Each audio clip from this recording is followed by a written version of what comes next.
Bismillahirrahmanirrahim. Alhamdulillahirabbil alamin.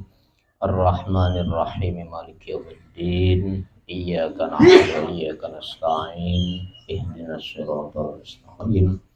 Shiratal ladzina an'amta 'alaihim ghairil maghdubi 'alaihim waladdallin. Amin. Bismillahirrahmanirrahim. Al-babus samin fi bayani maknal unsi billahi ta'ala. Utawi bab yang ke-8, tema yang ke-8 itu menerangkan tentang makna lafadz al-unsi billah.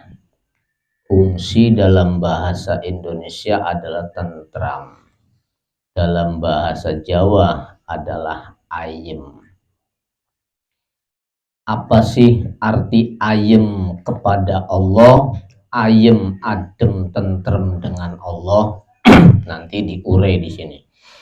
Iklam, perlu diketahui bersama bahwa ana min ajli mawarisil mahabbah opo al-unsa. Fa'ilnya inna yang diakhirkan, khobarnya di depan.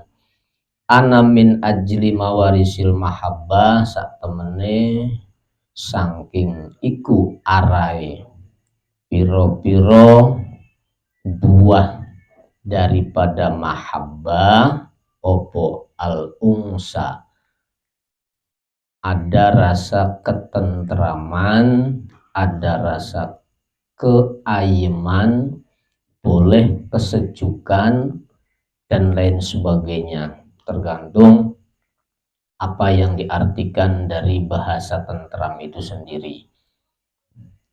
Itu tidak lepas buah daripada mahabbah. Warisannya mahabbah adalah tentrem, ayem, sejuk. Coba aja kita pahami, ketika kita mencintai sesuatu, ketika kita nyaman dengan sesuatu, pasti akan ada rasa ketentraman. Nah, itu kan buah daripada mencintai sesuatu itu. Apalagi kalau yang dicintai adalah Allah sang pencipta alam, otomatis ketentramannya, kenyamanannya, keayemannya lebih dahsyat. Wa amma haqiqatul unsi, adapun utawi esensi daripada tentrem itu sendiri, iku fahuwa mangka utawi haqiqatul unsi iku istibsyarul qalbi, luasnya hati, luasnya pikiran. Kalau dimaknai pikiran tidak apa-apa, sebab hati itu ada korelasi kuat dengan alam berpikir. Istibsyarul qalbi, jembare pikiran. Segitu aja maknanya. Luasnya berpikir, luasnya hati, luasnya jiwa. Wa farhihi, dan kebahagiaannya qalb, kebahagiaannya hati. Kenapa hati bisa luas? Kenapa pikiran bisa jembar, padang? 5, krono ada hal-hal ingkasyafa yang terbuka, lahu kaduema bayanema min kurbillahi, krono paham betul dengan Allah subhanahu wa ta'ala. Kenapa makna koruba diartikan faham? Sebab dekat dengan Allah itu tidak sama dengan bahasa dekatnya kita dengan sesama makhluk. Kalau bahasa dekat dengan Allah, berarti itu eksistensinya adalah pikiran hati kita. Kalau pikiran hati kita faham dengan Allah, faham asma'ullah, faham sifat Allah, faham af'alullah, itulah makna kurbu yang sebenarnya. Dekatnya bil ilmi, sebab dekatnya kita kepada Allah itu bukan bil jasad, tapi bil ilmi ay bil fahmi. Makanya bahasa qurbun minallah itu dekatnya aibil ilmi. Faham dengan Allah wa jamalihi, dan paham keindahan-keindahan sifat jamal Allah, wa kamalihi, dan faham dengan semua karakteristik kesempurnaan Allah.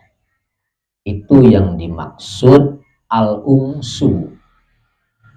Pikirannya luas, hatinya luas, karena dia faham kepada Allah, paham tentang keindahannya, paham tentang karakternya, paham tentang kesempurnaannya, maka akan nambah indah dalam hati itu, akan nambah indah, akan nambah luas, akan nambah seneng, akan nambah bahagia. Itu pasti otomatis.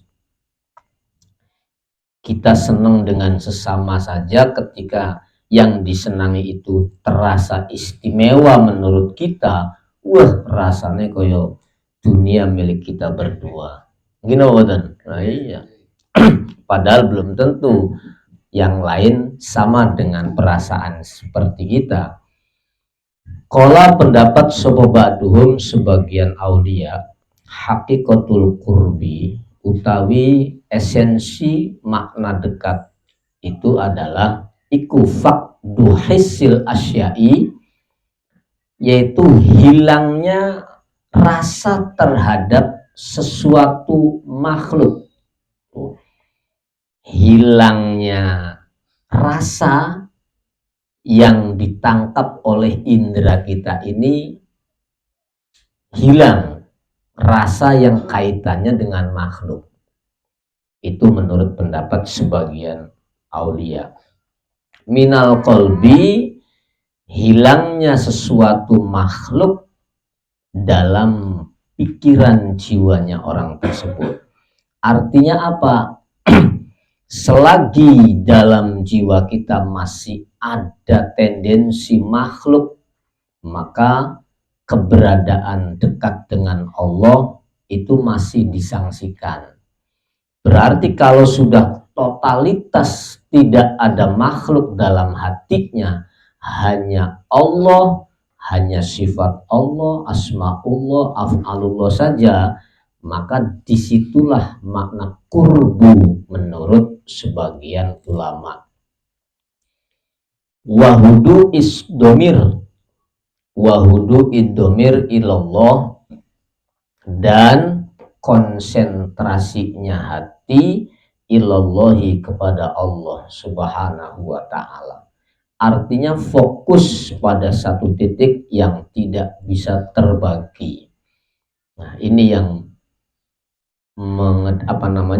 yang menjadikan kuat indikasi kurbu kepada Allah menurut sebagian ulama. Bisa dipahami ya secara teksnya Kang Us. Wahudu iddomir lan makna Jawane si temurune ati, atine melorot, lugrug kabeh, nglugruge mendi ilallahi kepada Allah. Tumplek blek lamun jare wong Jawa iku. Sampeyan lamun wis tumplek blek kepada siapapun, ya wis kang sejene ketutup karena wis tumplek blek. Nah, dalam konteks ini karena konteksnya adalah dekat dengan Allah, maka ketumplek blek ning Gusti Allah. Ya jelas wis tidak ada ruang kesempatan selain Allah masuk ke dalam hatinya. Itu makna kurbu menurut sebagian ulama. Kultu, saya bertanya, ini kultu saya bertanya, wahada wa al-wasilah linailil qurbi la nafsul qurbi. Wahada utawi al-umsu atau boleh kultu saya sampaikan, hadza wa hadza utawi al-umsu wa ya al-umsu atau hadza iku al-wasilah, merupakan satu jembatan atau satu lantaran atau satu penopang linailil qurbi, untuk mendapatkan predikat dekat dengan Allah. La nafsul qurbi, bukan hakikat dekat. Jadi yang dikatakan sebagian ulama ini, dekatnya kita itu hanya wasilah untuk mendapatkan hakikat dekat. Makanya disebut dekatnya itu faham. Kurbunya itu bukan bil jasad, tapi bil fahmi. Karena kalau posisi dikatakan dekat secara hakikat, nggak akan bisa ketemu.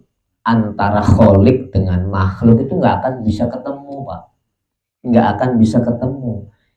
Nah, maka cara dekatnya itu dengan ilmu. Nah, ilmu itulah sebagai wasilah untuk bisa nyambung dengan Allah Subhanahu wa Ta'ala.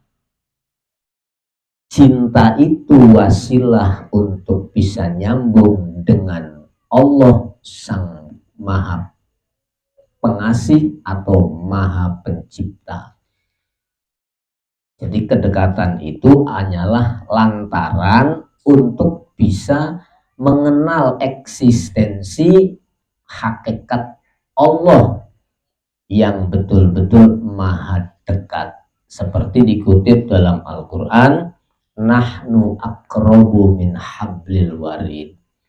Saya, kata Allah, lebih dekat dengan dirimu melebihi urat nadi. Nah, dekatnya itu kita cari bil ilmi ay bil fahmi. Kalau kita paham, berarti wasilah untuk mendekat itu bisa dikatakan tepat. Tapi kalau orang mendekat ke Allah bukan bil fahmi, bukan bil ilmi, maka jelas itu bukan orang yang mendekat kepada Allah. La nafsul kurbi, bukan hakikat eksistensi dekat itu sendiri. Kenapa bukan eksistensi dekatnya, tapi kok hanya wasilah? Karena nggak mungkin Gusti Allah diparti ning makhluknya, baik jasad dan waruhan nggak bakal bisa dekat dengan Allah. Karena apa? Ya makhluk terkenal hukum dimensi ruang dan waktu, sementara Allah tidak terkena hukum dimensi ruang dan waktu. Makanya nggak ada hakikat dekat kita yang sebenarnya tuh nggak ada. Cuman hanya secara majas orang itu bisa dekat kalau faham Allah. Nah, itu saja sederhananya. Li'anna hadza, karena sesungguhnya yang dikatakan dekat itu adalah tuhurul qalbi. Tuhurul qalbi, sucinya hati atau bersihnya hati, bersih amma dari semua makhluk siwallah, yang selain Allah Ta'ala. Nah, itu makna dekat, karena kemurnian jiwa sampai tidak terbesit sedikit pun dalam ruang pikirannya orang tersebut, ruang hatinya orang tersebut, makhluk yang selain Allah. Jadi selain Allah itu tidak tersentuh sama sekali. Itu makna dekat. Nah, makanya wa idza tatoharo, ketika sudah bersih, ketika sudah fana, boleh makna tatoharo tuh.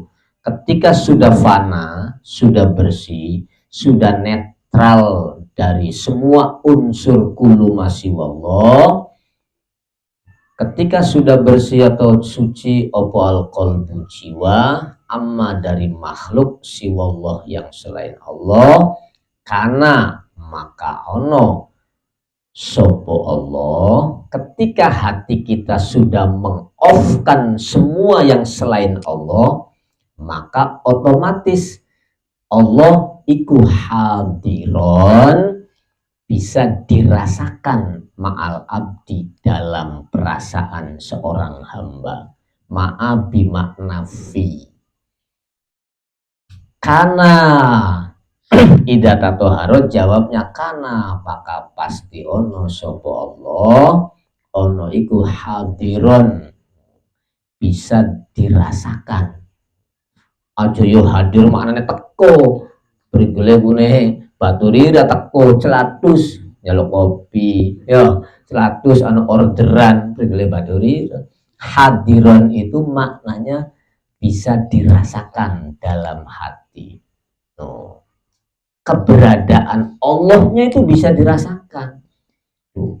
Tapi dengan catatan tadi, kulu masih wallonya hilang dulu, fana dulu, baru akan merasakan keberadaan Allah. Selagi belum fana, selagi belum sirna jiwa dan perasaannya, maka tidak akan bisa merasakan rasanya Allah dalam hati kita. Kenapa kok tidak bisa merasakan kalau kita masih belum fana atau belum suci? Li'annahu, karena sesungguhnya kelakuan, kalau makna kelakuan itu sebenarnya itu domir sya'an. Domir sya'an itu isim domir yang kaitannya isyarah dalam hati. Tuh, makanya dijelaskan isinya li'annahu iku laisa bainal abdi wa bainallah illa hijab nafsi. Dikarenakan tidak lain iku di antara seseorang hamba wa bainallah illa hijab nafsi, kecuali hanya hijab dan hijab, wa awaridiha, dan sifat munculnya nafsi. Antara kita dengan Allah itu hanya ada hijab dan hijab. Kalau Allah nggak pernah terhijab, yang terhijab kitanya. Karena hijabnya itu baik dari zulma, gelap atau kebodohan, atau bahkan nur. Kita akan terhijab oleh dua sisi. Sisi zulma yaitu kebodohan, sisi nur yaitu ilmu. Ilmu saja yang kita pahami itu bisa menghijab kita, jangan nggak percaya. Kalau kita yakini bahwa itu ilmu kita, akan menghijab diri kita sendiri. Karena antara kita dan Allah itu, kita yang terhijab, Pak. Itu hijab yang paling lembut. Hijabuhu min dzulmah wan nur. Kita terhijab oleh dzulmah, kegelapan, dan cahaya kalau diartikan umum. Atau kalau diartikan secara esensi, kita dihijab oleh kebodohan kita sendiri atau dihijab oleh pemahaman kita sendiri. Hanya itu. Makanya untuk menetralisir hijab itu, kita belajar menyelami dengan intuisi perasaan bahwa kita itu memang betul-betul adamun mahdun, sirna totalitas, baru akan merasakan eksistensi wujud Allah. Selagi belum merasakan sirna totalitas, maka merasakan Allah berat. Nah, itu maknanya. Itu hakikat yang sebenarnya itu.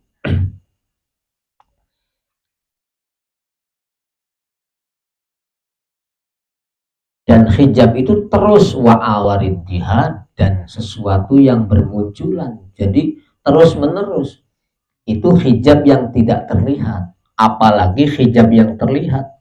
Ada jasad, ya, ada bumi, ada langit. Wah, itu hijab yang kasar. Hijab yang lembut dua itu, ilmu dan kebodohan, itu aja menghijabi kita. Kalau bodoh oke lah menghijab ya, ini ilmu loh menghijab, apa enggak luar biasa. Jadi sehebat apapun yang kita pahami, kalau kita masih merasa itu ilmu kita, terhijab diri kita. Makanya dalam Satu hadis Nabi menyampaikan, man khotoro bibalihi alimun fahuwa jahilun, man khotoro bibalihi mu'minun fahuwa kafirun. Orang yang terlintas dalam jiwanya ngerosok alim, ngerosok pinter, dia tertutup. Orang yang sangat bodoh orang itu. Atau bahkan dia merasa dirinya beriman, itu orang yang pikirannya kebalik. Wong kafir tuh pikirannya kebalik. Merasa iman saja tuh orang terbalik pikirannya. Kenapa bisa begitu? Iya, coba kita baca sejarah. Sahabat Abu Bakar itu sudah mendapatkan rekomendasi dari Nabi, lauzina imanu Abi Bakrin ma'anas fid dunya laru jihad. Kan kita sepakat ya, siwal anbiya loh, imannya Abu Bakar kalau ditimbang, kalau diukur dengan timbangan, itu akan unggul dengan seluruh imannya orang sealam dunia selain para nabi. Tapi sahabat Abu Bakar sendiri ketika berhadapan dengan Rasulullah, yang tertanam dalam hatinya, dia selalu ngangklu, nafaktu ya Rasulullah, saya masih munafik ya Rasulullah. Ini karena melihat mentalitas imannya Kanjeng Nabi. Begitu terang benderangnya jiwa Rasulullah, sehingga Abu Bakar merasa kairem, Pak, merasa masih kotor karena melihat bandingannya yang luar biasa. Nah, itulah gambaran yang sebenarnya seperti itu. Makanya antara kita dan Allah itu anane mau hijab dan hijab. Jadi tidak ada yang lain. Apalagi hijab yang berbentuk kasat mata begini ya, ada alam dunia, ada langit, bumi dan lain sebagainya. Wah, ini lebih parah lagi tuh. Yang sifatnya ilmu saja yang baik itu bisa menghijabi kita, bisa menutup diri kita sendiri. Nah, ini kan kemurnian mahabbah diujinya sampai segitu, Kang Bos. Kemurnian cinta kita kepada Allah diujinya seperti itu.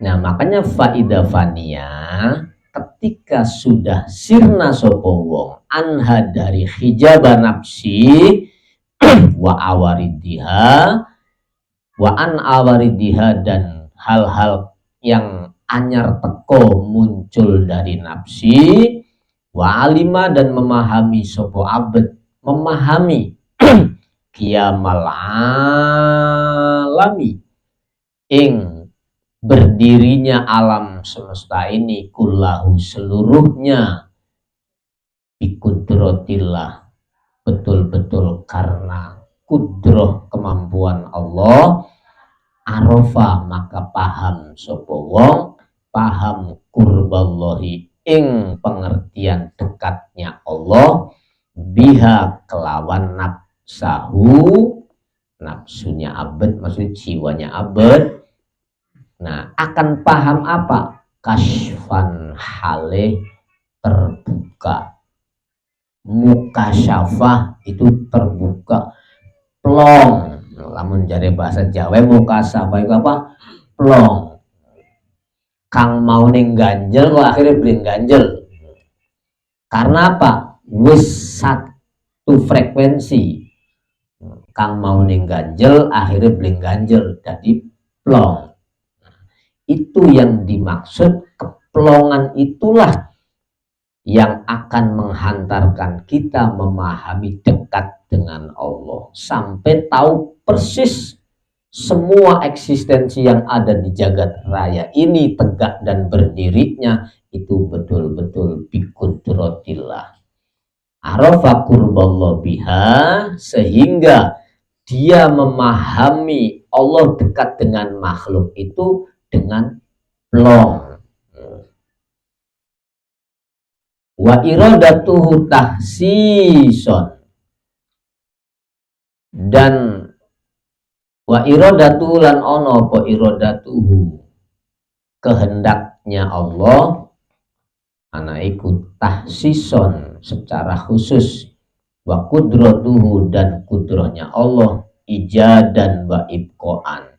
Jadi kemampuan Allah itu mewujudkan dan melestarikan. Lawas sifatu utawi beberapa sifat alat ila tufariku al mausufa utawi sifat-sifat yang ada alatiya sifat latufariku yang tidak menyamai opo sifat al mausufa ing kang den sifati bal sifatuhu bahkan utawi sifat-sifat Allah iku qaimatun melekat bil mausufi dengan datnya Allah. Artinya yang ada di kita ini hanya sifat sebenarnya, sifat yang majazi. Artinya majazi itu tidak ada esensinya. Nah kalau kita kepengen merasa jadi ada, ya harus nempel, harus mendekat dengan zat yang maha ada. Jadi karena keberadaan kita itu hakikatnya kosong. Nah, agar kita merasa punya nilai ada, harus mendekat dengan zat yang maha ada. Itu maksudnya. Karena apa? Sifat-sifat Allah lah yang melekat pada zatnya. Nah, kita belajar memahami karakter Allahnya agar kita bisa berstatus dekat dengan Allah. Itu yang dimaksud. Faidah atau ketika berkomentar sopo al arif billah, orang makrifat billah ketika ngomong, dia fala yang tiku binafsihi, ucapannya tidak akan keluar dengan dengan kecerdasan emosional. Bedanya gitu. Jadi kalau orang arif kalau ngomong tidak make emosional, artinya ngomongnya kayak sekarang PDW, betul-betul itulah karakter Allah yang dia sampaikan. Paling golongan kita kan kadang ngomong itu ya sesuai kang cocok ning nafsu kita. Pan ngomongin bari oli kien, pan ngomong kenen bari oli makenen. Karena apa? Disesuaikan dengan kebutuhan dan selera kita. Tapi kalau orang arif ketika dia menyampaikan, ketika dia berkalam tidak dengan emosional, artinya kalamnya orang arif itu betul-betul sifat karakter kalam yang dapat restu dari Allah Subhanahu wa ta'ala.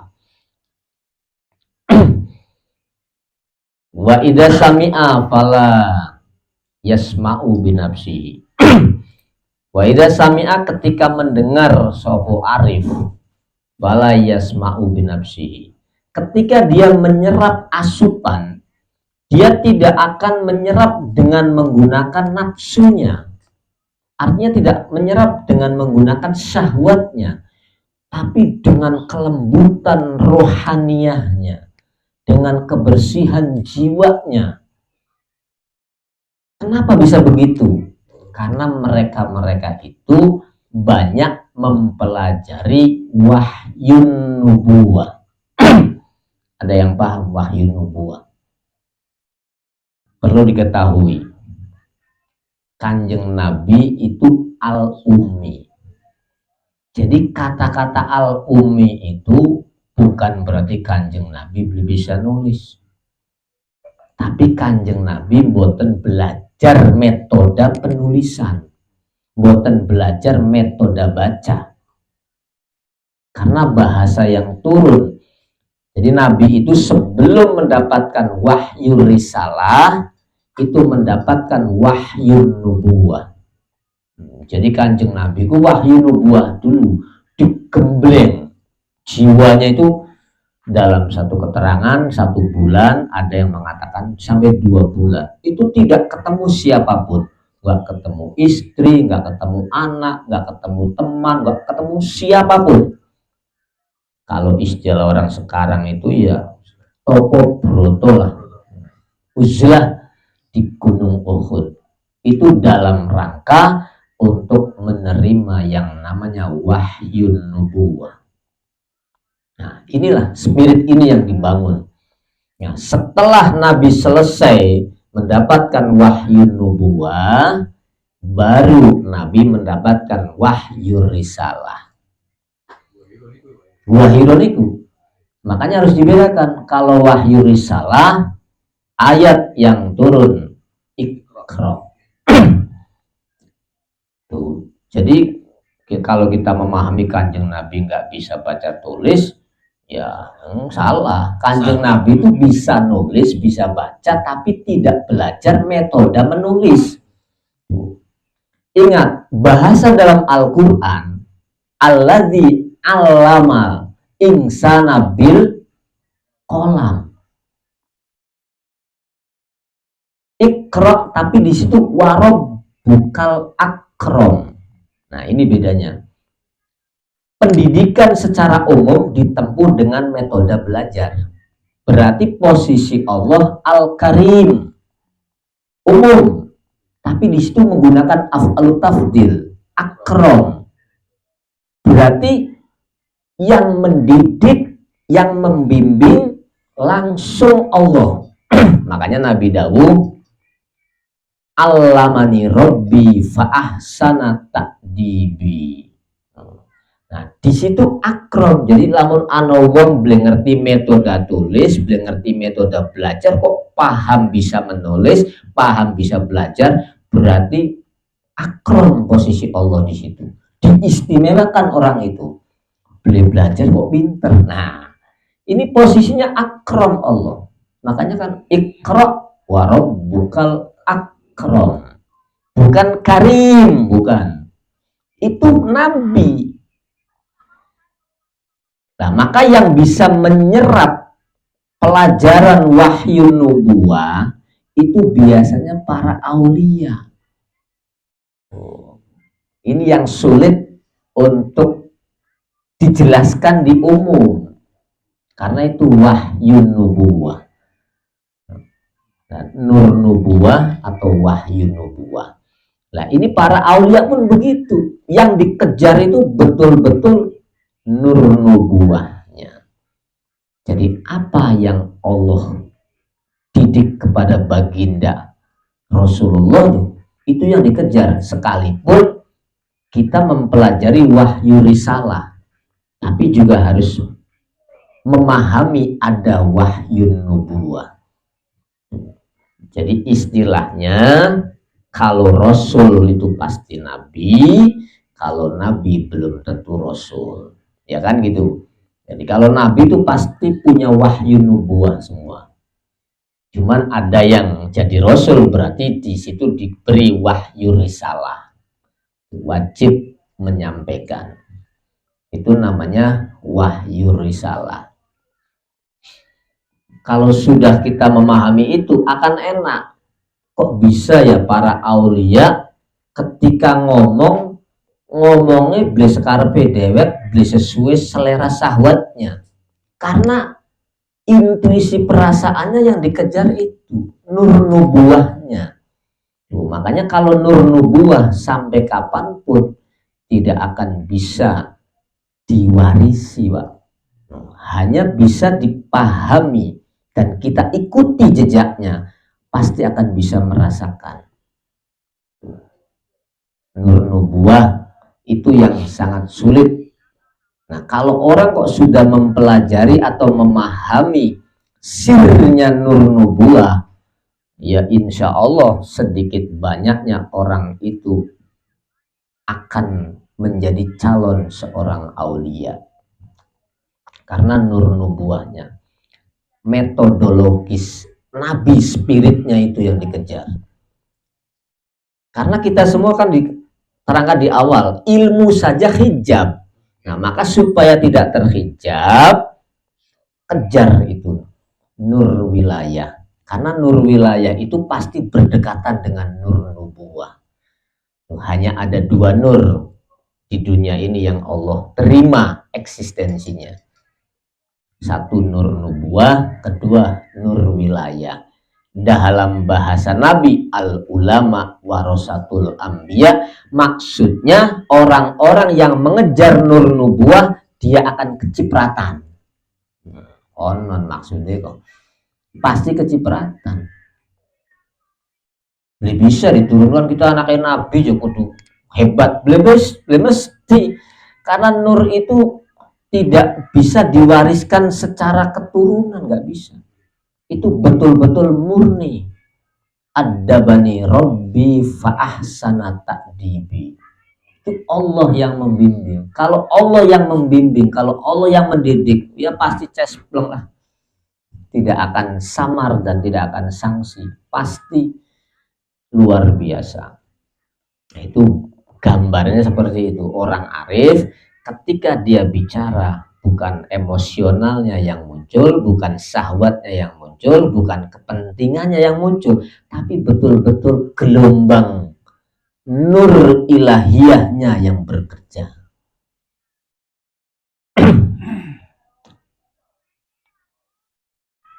Ataupun ketika dia menyerap sebuah pendengaran, itu juga fala yasma'u binafsihi, tidak dengan syahwatnya, tidak dengan syahwatnya.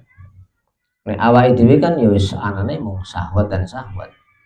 Contoh sederhana nih, Kanjeng Syekh Abdul Qadir ketika mau ziarah ke Baitullah, dari jauh-jauh sudah menangis, ya Rasulullah, jenengan ngizini boten kula sewanteng jenengan. Ini saking lembutnya merasakan nur nubuwah, pantes boten kula nek dugi sewanteng jenengan. Dan nek sepingon sing penting duit mangkat. Lah wis beda urusannya Kang, wis beda. Syekh Abdul Qadir ketika mau ziarah nangis dulu berhari-hari, ya Rasulullah, apa saya pantas bisa menemui panjenengan? Apa jenengan ridho saya datang? Sampai betul-betul dia mendapatkan ridho dari Rasulullah Shallallahu Alaihi Wasallam. Wong zaman ini kan udah mau kotor, duit piro sih? Juta enteng mangkat. Jadi karena si bu rekreasi buah apa sing penting balik-balik dengan Pak Haji. Kan ngoten. Beda tapi spiritnya dengan orang yang ketika menatap, memahami eksistensi yang dikunjungi, nangis duluan. Apa pantas, apa layak saya berkunjung menemuimu baginda Rasulullah? Jenengan ridho napa boten? Ini sama dengan kejadian ketika Abu Bakar Siddiq diajak hijrah ke Madinah. Iya kan? Ketika turun ayat hijrah tuh, sahabat Ali disuruh menggantikan posisi tidur di kamarnya Rasulullah. Abu Bakar diajak hijrah ke Madinah. Sama apa yang disampaikan Abu Bakar. Ya Rasulullah, nopo pantes kulo nyertai panjenengan.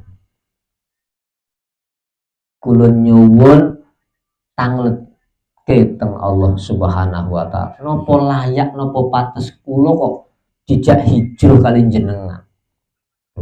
Akhirnya Kanjeng Nabi Daud, Abu Bakar, kamu adalah orang yang dipilih oleh Allah untuk menemani saya. Baru sahabat Abu Bakar tersenyum. Yang ditanyakan, apakah saya pantas dan layak? Tuh, itulah mentalitas nur wilayahnya Abu Bakar ketika bersentuhan dengan nur nubuwah. Pasti akan ada gelombang yang luar biasa. Ya orang sembarangan, malunya luar biasa, bukan yo sekarpe dewe, ya kan? Anu beli Kang arep kaji kira-kira mongkonan kok. Yo kayak yang bulan bu beli ya anu sih anu tapi yo ya kan? Sampai diutang-utangaken, sampai arisan kepengen bisa mangkat gue beli. Tapi spiritnya untuk mengenal wahyu nubuwah belum tertanam dalam hati kita. Kalau mau tertanam, mau jujur, malu. Imam Malik tidak berani naik kuda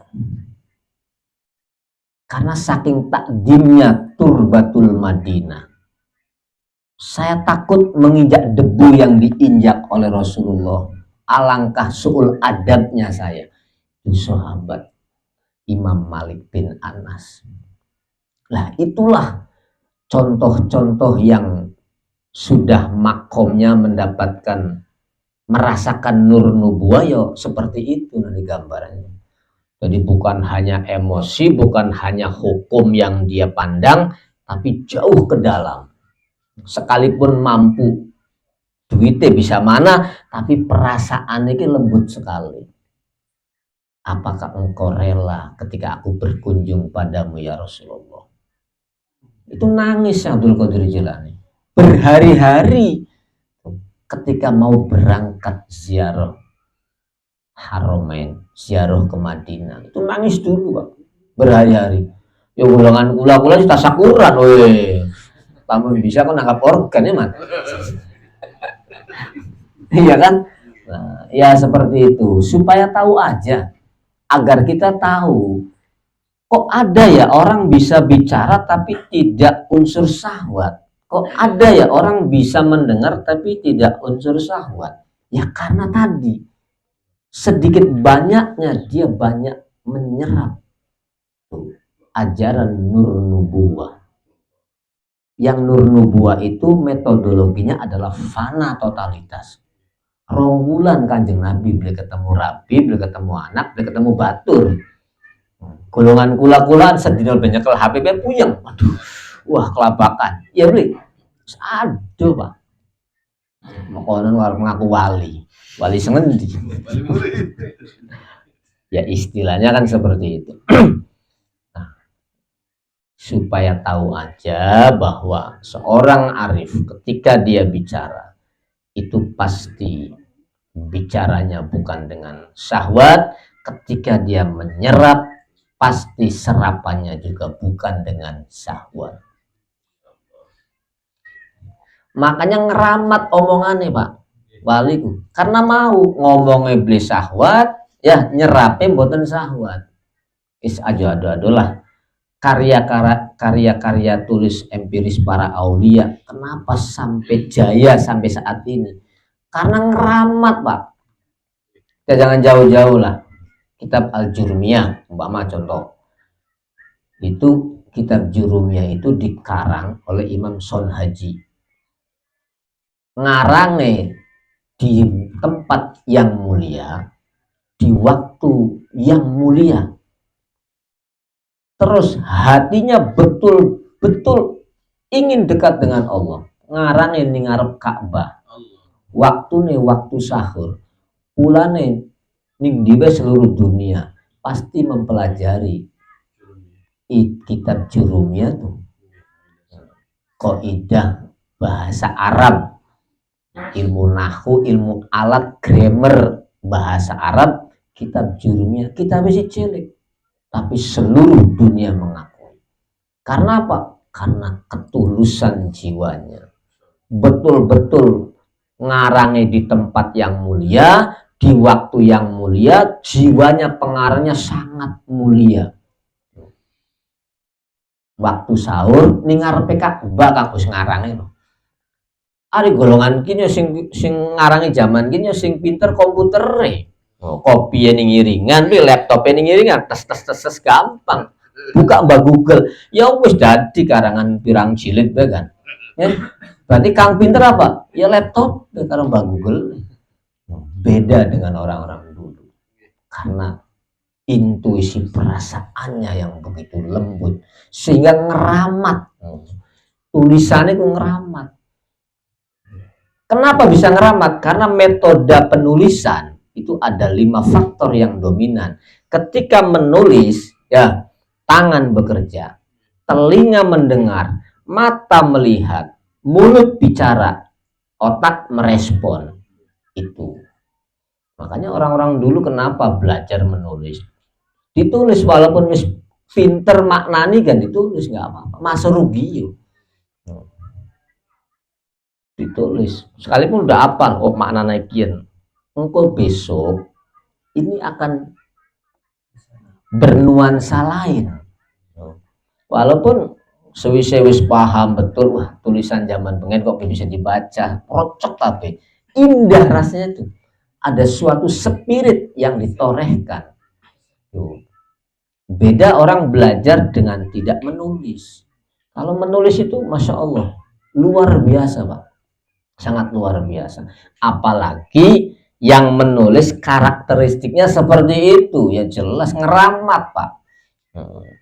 Dari karangan wong zaman gini sih keder. Kang Alim mau laptop ya Pak.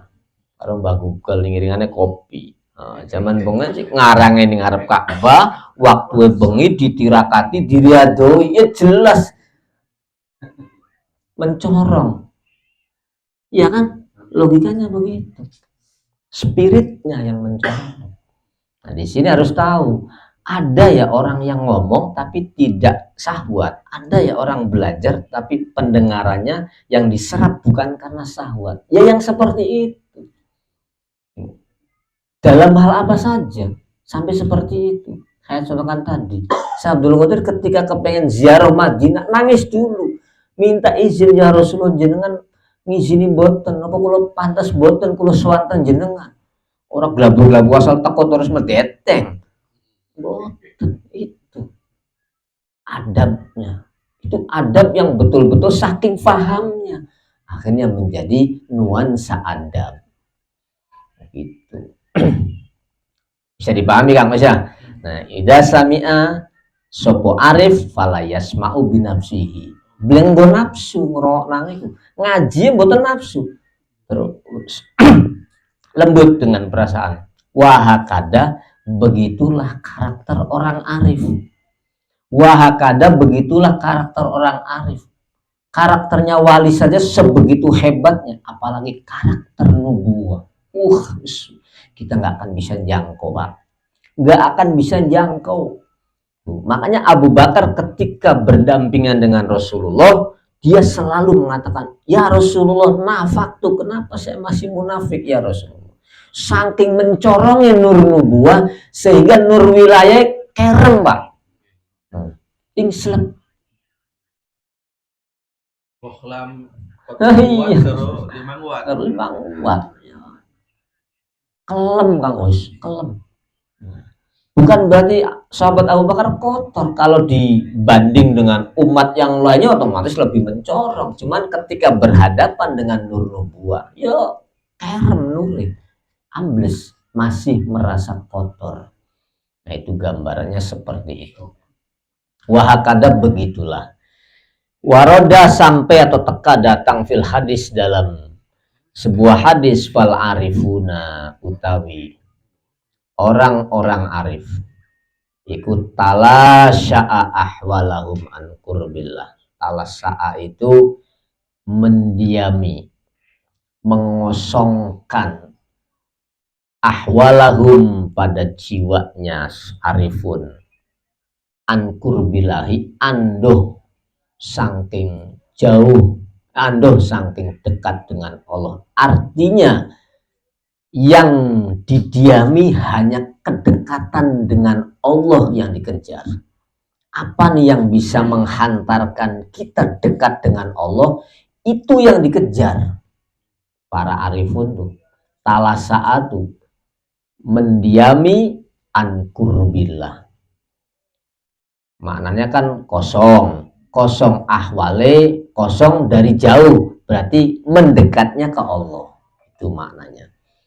Jadi secara terjemah orang arif selalu mengandalkan spiritnya ingin dekat dengan Allah. Apapun maharnya dia kejar. Lamun golongan kula kon mahare kan cuman ijazah, jalbu rizki. Wah, mahare 1.000 balapan. Kinsi beli. Undi sing dade akan bisa mendekat dengan Allah sekalipun ditebus dengan nyawa, dia lakoni. Itu dia lakoni. Ya contoh Abu Bakar Siddiq sampai dia dijuluki As-Siddiq saking betul-betul ingin meresapi nur nubuah, wahyu nubuah, kepengen dia dekat dengan wahyu itu. Sampai melu Kanjeng Nabi ning gua Hira dicokot ning ula kan gelem. Sahabat Abu Bakar saking ngapain? Sampai Abu Bakar nangis, air matanya netes kepada Kanjeng Nabi Muhammad sallallahu alaihi wasallam. Ma yabkika ya Abu Bakrin. Mboten napa-napa. Jenengan sare mawon, tidur mawon. Padahal dicokot ning ulo. Aja sampai ulo ki nyokot Kanjeng Nabi. Ya kan sampai berkali-kali akhirnya Abu Bakar mulai kuat. Nangis sampai banyak mate notos ning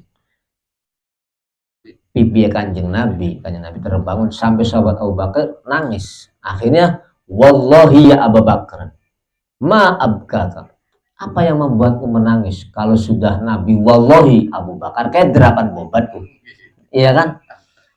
Dicokot ula ya Rasulullah. Akhirnya setelah dicokot ular ditakoni ular nih Kanjeng Nabi, ular kenapa kamu menggigit kekasih Allah? Jawabannya kula niku wis puluhan tahun bahkan ribuan tahun ning jero leng peteng dedet laka sapa-sapa iki nembe ana cahaya kok berkilauan, kula kok dibampet. Jadi kula ku kepengen mendekat ning cahayaku, dibampetnya tak cokot. Jadi kula kan kepengen mendekat nur nubuwah. Sampai semua. Jadi beli pada salah, ulai beli salah, Abu Bakar beli salah. Abu Bakar lindungi Kanjeng Nabi, bari aja dicopot, lamun mati kok sekula mawon Kanjeng Nabi sampai wis terus. Ulai ngerasa kula kepengen pisan kenal karo nurku, nembeke anu nur kang begitu hebat masuk ning gua kieu. Loh, sampai segitunya. Akhirnya Kanjeng Nabi doai diusap bekas cokotannya ulah ya langsung waras. Itulah indahnya ketika nur nubuah yang berbicara. Itulah indahnya ketika nur wilayah yang berbicara. Bukan emosional sesaat, bukan kepentingan sesaat yang dia utarakan, tapi betul-betul kelembutan dan kemurnian jiwa. Ya, itulah orang arif. Wa amal abror, adapun orang-orang abror, fa tangsya'u ahwaluhum an mulahadati ilmihim biwujudir rabb. Kalau orang-orang abror itu orang-orang solihin. Jadi lamunan dikategorikan kayak umat Islam itu dibagi 4 kelompok.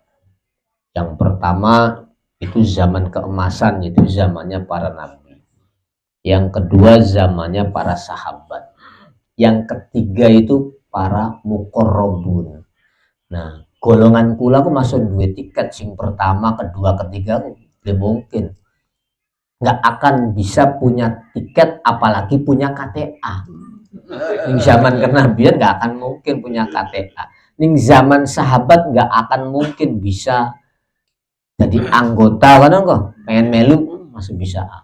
Taruhlah di muqarrabin saja nih yang kita bahas malam ini. Golongan kula-kulaan wis masuk ke dumano. Wis ando. Nah, hanya yang terakhir golongan solihin. Ini abror. Makanya hasanatul abror sayyiatul muqarrabin. Sehebat-hebatnya wong soleh iku wah wis durung ana apa-apae karo golongan muqarrabin. Sebab wong muqarrabin makanya sih betul-betul fana totalitas yang dia kaji serapan nur nubuwah, fana totalitas. Ini orang-orang muqarrabin. Jadi yang tersisa saat ini tuh golongan solihin Kang Is. Golongan wong idep lah menanu kok. Terus idep belum makanan. Waya ibadah, waya mekaya, beli pengen makanan, polos. Nah itu wong idep, wong soleh. Kelompok ketiga saja muqarrabin golongan kula-kulaan ini bakal bisa oli KTA. Jadi anggota wis abot. abot. Golongan muqarrabin abot. Nah, ini definisi kurbunya aja seperti ini kok. Harus totalitas fananya tuh. Yaitu karena tadi wahyu nubuwah yang diserap. Tuh. Kalau wahyu nubuwah yang mengamati, yaitu tadi zulmah dan nur, ilmu dan kebodohan itu adalah hijab dalam diri kita. Taruhlah itu ilmu, itu aja masih hijab buat kita. Caranya apa? Betul-betul totalitas sampai tidak merasa punya apapun. Sampai adamun mahdun, totalitas tidak punya apapun. Sampai punya pemahaman saja nggak merasa paham dia. Sampai seperti itu. Nah, itu baru akan bisa merasakan hadirnya Allah dalam lubuk hatinya, dalam luasnya perasaannya. Kan seperti itu gambarannya. Ahwaluhum an mulahadati ilmihim. Kalau orang abror masih ngelirik ning ilmune, artinya ilmunya dia gunakan biwujudir Rabb untuk memahami wujudnya Allah. Itu orang abror. Misore orang muqarrabin. Orang abror sama dengan orang solihin ya. Kalau dalam istilah tasawuf tuh orang abror sama dengan orang solihin. Kalau muqarrabin itu di atasnya. Sabiqunal awalun ya di atasnya lagi. Para nabi, para sahabat itu sabiqunal awalun.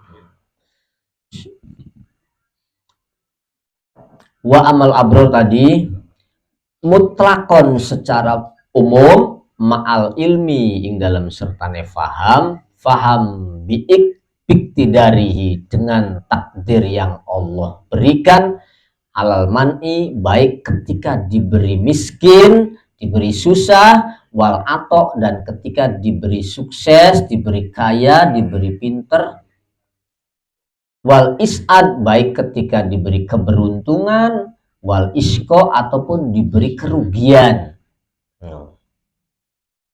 Nah, dia masih melirik itu, masih ada hitung-hitungan rugi karo bati, enak karo blenak. Ini kelasnya abror.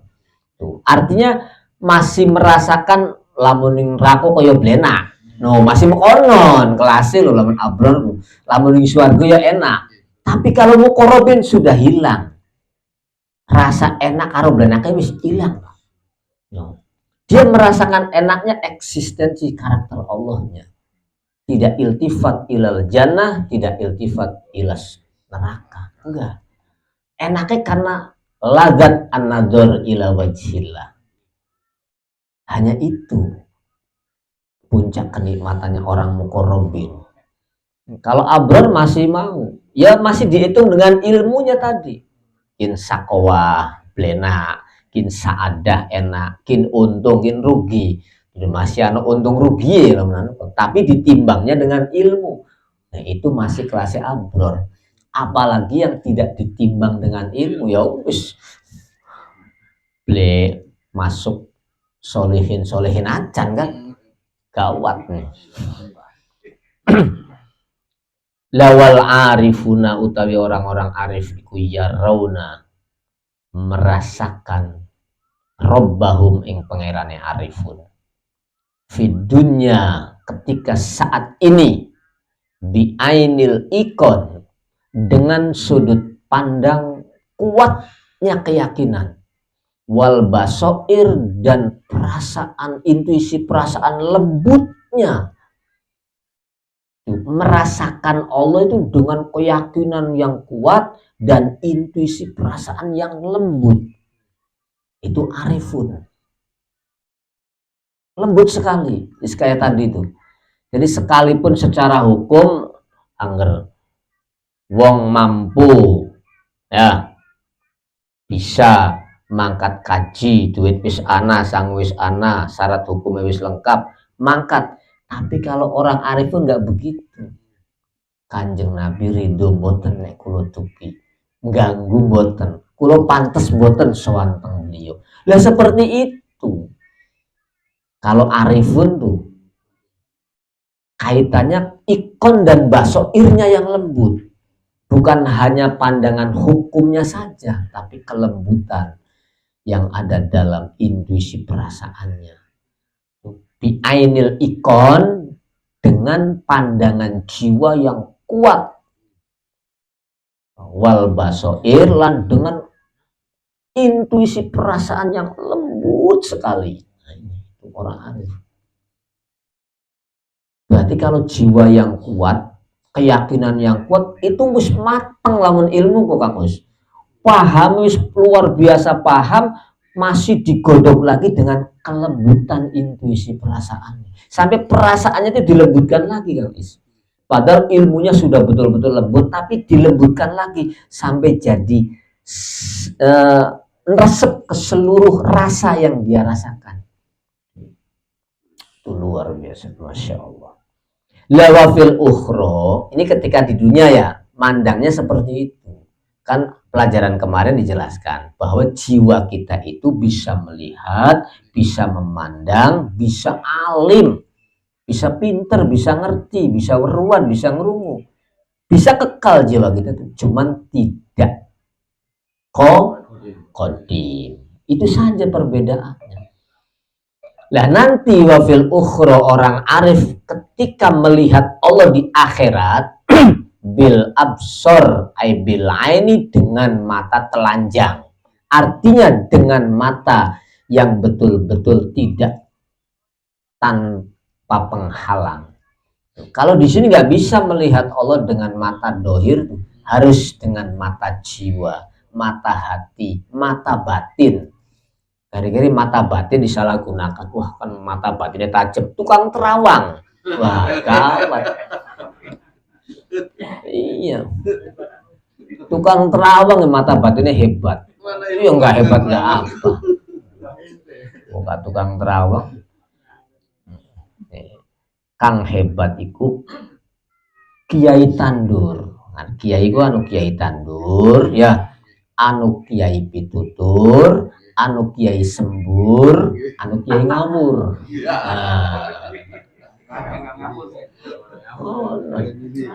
Lamun Kiai Tandur ku golongan para nabi lan para wali, ku Kiai Tandur. Senengin nandur bae. Wis kang mangan sapa belos, kop-kop bae los. Kuwi senengin nandur. Para nabi. Artinya itulah sosok pahlawan tanpa tanda jasa. Betul-betul beliau imbalan.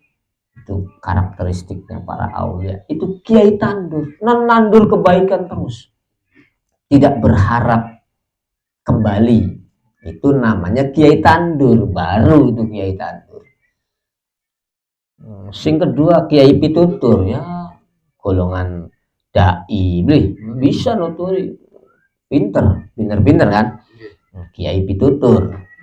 Nah, Kiai Sembur, ya anu kenen. Sebenarnya ilmu dukunku 99% itu boban. Sak persennya beli jelas, Pak. Iya, 99 itu boban ya. 1% beli jelas. Becampleng. Jadi keder boleh. Iku Kang Kiai Sembur apa mana Kang Awur harus bisa diterangkan lah. Ajuritnya Kang Laris Kang Mokon. Kang Laris Kang Mokon. Kang Laris Kang Mokon. Ya soalnya bagus, marketnya kok bagus. Marketplace-nya bagus. Nah itu kembali lagi kepada arifun ketika melihat Allah di akhirat itu dengan mata, betul-betul mata. Tidak ada satir sama sekali. Qoribun minhum. Allahnya dekat sekali dengan mereka. Arifun. Fiddaro ini di dunia dan di akhirat. Makanya ning dunia nek sampean kok betul-betul merasakan Allah, kurbunya bil fahmi ay bil ilmi, engkau ning akhirat ketemu langsung. Nah, makanya wong ning dunya kang ble makrifat ning Gusti Allah, ble bakal ketemu karo Gusti Allah. Qur'ane wa mangkana fi hadhihi dunya a'ma fahuwa fil akhirati a'ma wa adallu sabila.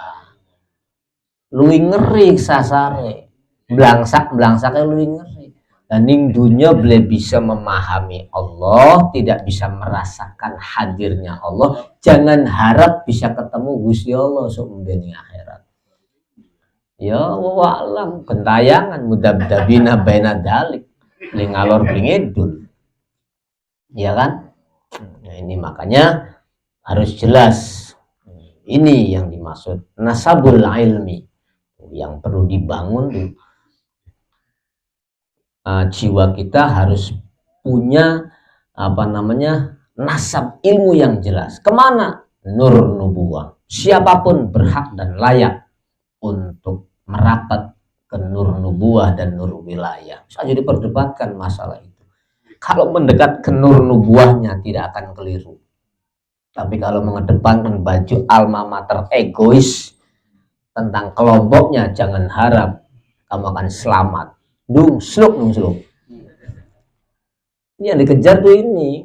Nur nubuwah, nur wilayah. Termasuk mudah-mudahan insya Allah malam ini kita belajar mendekat nur wilayah. Gitu. Karena mau golongan kula-kulan soalnya belum bakal ketemu karo mukorobin, belum bakal ketemu. Masih untung ini. Nurnya mukorobin masih bisa diserap. Walaupun hanya sekedar diobrolkan. Tuh, makomi kula-kulan ku mau ngobrolaken Kang Gus. Belum bakal bisa likate amu korobin, belum bakal bisa. Kelasnya mung bisa ngobrolaken levelnya orang-orang mukorobin, karena tidak akan mampu untuk masuk kelompok mukorobin. Minhum fid darin walaysa qurbuhu minhum fil ukhra mukhalifan li qurbihi fid dunya. Walaysa tidak ditemukan opo qurbuhu, dekatnya Allah, minhum dari arifun, fil ukhra di akhirat, iku mukhalifan nulayani atau tidak sama likurbihi maring dekatnya Allah fid dunya ing dalam dunya, illa kecuali bimazidil lutfi, dengan betul-betul diberi tambahan kelembutan dari Allah, wal atfi, dan pemberian yang sangat lembut. Artinya apa? Di dunia kalau bisa makrifat billah, pasti tidak akan beda ketika di dunia faham Allah, ning akhirat betul pada baik Gusti. Ning waktu ning dunia kalau paham jenengan ya mekenen, ning kene ya mekenen. Wonten maksudnya sama nantinya. Karena tadi jiwanya sudah betul-betul fana totalitas. Nah, kalau sudah fana totalitas, di situ baru merasakan hanya Allah yang punya sifat wujud. Kullu ma siwallah batilun. Nah, di situ dari itu dia terus dikembangkan kelembutan hatinya, perasaannya, sampai betul-betul merasakan Allah dalam dirinya. Lah engkau begitu bisa dari jasad ning akhirat toh, alam rohaninya tuh, rohaniyahnya nggih Gusti sami. Sing dirasa nang waktu ning dunya bedo piro, hanya lebih enak lagi malahan. Tuh. Karena apa? Tanpa satir. Waktu ning dunya kan anu satir, anu jasad, ya toh, anu nafsu. Jadi kurang nikmat. Begitu laku satir, ya masya Allah. Kayak wong intim kan hari laku satir itu enak, tapi anu satir itu belenak. Ya beli. Paham hari bab kono sih. Hari bab sahabat langsung cerdas kabeh. Laduni kabeh hari bab sahabat. Laduni kabeh. Tapi hari bab kongon memahami wali Gusti Allah kok angel laduni. Hari bab sahabat, bab kono sih laduni kabeh. Bahkan sedurunge diterangkan kan langsung wis paham dikit-dikitan paham kebalapan. Nah, itu diantaranya. Hanya saja tuh, di dunia dan di akhirat dekatnya Allah dengan para arifun itu tidak jauh beda, hanya justru lebih ditambahi lagi kenikmatan dekatnya. Artinya kalau nuansa enak, nuansa bahagia, nuansa senang. Itu nambah senang, nambah bahagia, nambah enak. Oh. Hanya itu. Dan tidak akan meleset sedikit pun. Sama persis waktu di dunia dia rasakan begitu, di akhirat nambah enak. Itu gambarannya. Wa illa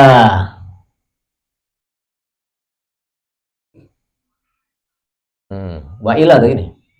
Ada wa illa ya. Wa illa dan hanya faqadir tafa'ahuna sampai hilang huna ing dalam kono-kono akhirat wahuna kalan ing dalam dunia opo kang hilang kurbul masafati sampai dekatnya jarak itu enggak ada, sampai tidak tersentuh jarak, betul-betul tidak ada jarak, Pak. Sangat dekat sekali, tidak ada jarak. Karena kita itu sifat ketemu mausuf, klop.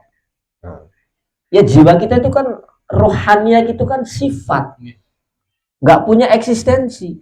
Kalau sifat harus merapat ke zat, baru enak.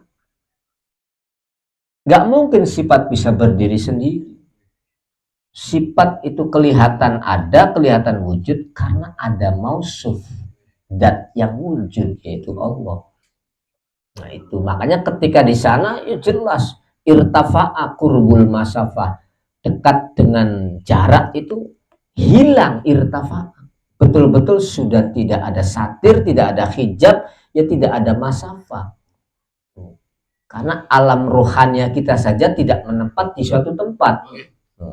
Kan kemarin pelajaran tuh, roh kita tuh tidak menempat di dunia dan tidak menempat di akhirat. Coba di mana? Ya nggak menempat. Oh itu sifat. Ya, ketemunya dengan siapa? Dengan mausuf, zat Allah. Nah, makanya tidak ada kedekatan jarak kalau sudah ketemu Allahnya tuh. Di dunia pun begitu. Jiwa kita pahami karakter Allah, sifat-sifat Allah, asma'ullah, af'alullah kita pahami. Semakin kita pahami, semakin kita lembut, semakin jadi sebuah mentalitas keyakinan yang mendalam. Lah nanti engkau besok nambah enak pemahaman itu tuh. Ketemu blak kebuka itu nambah. Iya, kita itu harus innalillahi terus. Sebelum diinnalillahikan, kita harus menginnalillahi sendiri. Itu maknanya. Jadi innalillahi itu bukan untuk orang yang sudah geletak, yang masih hidup di innalillahi. Arikan sih beli innalillahi kan wis balik sih, wis urip.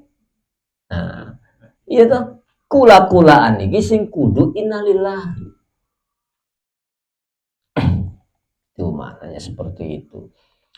Walam yakun lan ora ono bainahu ing dalam iku ing dalam antarane Allah wa baina makhlukin opo idhofatun, tidak ada penyandaran, tidak ada kaitan sama sekali antara Allah dan makhluknya. Ketika di sana tuh nggak ada penyandaran, nggak ada satir sama sekali, nggak ada tire sama sekali, betul-betul vulgar lah istilahnya. La fidunya,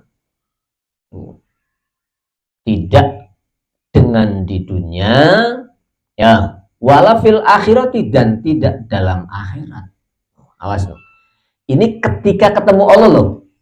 Suasananya bukan dengan alam dunia dan alam akhirat, bukan di dunia dan bukan di sorga, tapi betul-betul sudah nggak ada ruang di situ. Karena jiwa kita itu nggak akan menempat di suatu tempat. Makanya orang yang bisa ketemu Allah itu ada yang sifatnya per detik, ada yang per menit, ada yang per jam, ada yang per hari, ada yang per minggu, per bulan, per tahun, ada yang seumur ning akhirat cuman sepisan. Itu bisa terjadi guys. Tergantung makomnya, levelnya. Seperti itu. Nah, ketika ketemu, ya sudah tidak ada dunia, tidak ada akhirat. Maksudnya nuansanya tuh. Karena jiwa kita saja nggak menempat. Rohania kita tuh tidak menempat. Yang selama ini kita pahami kan jiwa nempat ning badan. Nah, cuma ini badan nih akhirat beli nempat. Nah, kejar itunya tuh. Kalau sudah bisa memahami itu nanti enak ketika memahami Allah yang sebenarnya. Al-batata secara pasti tidak ada idofah, tidak ada penyambungan, tidak ada kaitan baik di dunia maupun di akhirat ketika ketemu Allah. Artinya ruang akhirat itu akan sempit ketika hadirnya sifat dan mausuf. Nggak akan mungkin bisa mengcover kehadiran sifat dan mausuf. Artinya kehadiran sifat itu ruhnya aulia ketika ketemu dengan Allah. Nah itu sudah tidak ada ruang dan waktu. Duduning dunia, duduning akhirat. Nah ketika sampean bisa makrifat ning zaman kin kan, nanti akan seperti itu. Kayak blending dunia, kayak blending akhirat nih di wallahu a'lam. Ya terus. Dan nantinya unsur itu tidak akan terjadi kematian nanti. Maksudnya belum ngerasa mati karena roh memang nggak mati. Hari bulan kula kan masih meyakini bakal mati. Ya karena mau rohnya tidak terbiasa connect dengan karakter Allah. Kalau rohnya terbiasa connect dengan karakter Allah, ya beliau ngurusi engkau mati ya kapan, aduh jangan bakal mati malah wedi lah. Karena tidak paham karakter kita sendiri, sehingga ketakutan itu menghantui kita. Akhirnya lemah mentalnya. Nah di situ kaitannya. Wala fid dunya wala fil akhirat albatata secara pasti. Wahadihil ma'rifatu utawi pemahaman begituan tuh iku musmiratul ungsi buah daripada sifat tentrem ayem seneng adem maring Allah bisarti sifat dengan syarat orang itu jiwanya fana.